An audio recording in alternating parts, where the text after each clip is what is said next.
Mpenzi mfuatiliaji wa JM Online TV, kwa masikitiko makubwa tumepokea taarifa ya treni inayofanya safari zake kutoka Kigoma kuelekea Dar es Salaam limeanguka maeneo ya Tabora, kijiji kinachojulikana kama Malolo.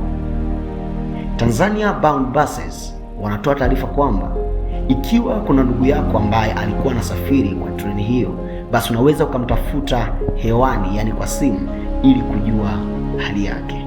This is JM Online TV. Endelea kukaa karibu, tutakuwa tukikuhabarisha namna habari hii inaendelea.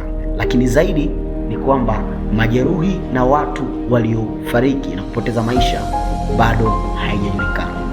Endelea kukaa karibu. This is JM Online TV. Usisahau kulike na kuacha comment yako hapo fupi, ikiwa ni pamoja na kuwapa pole majeruhi.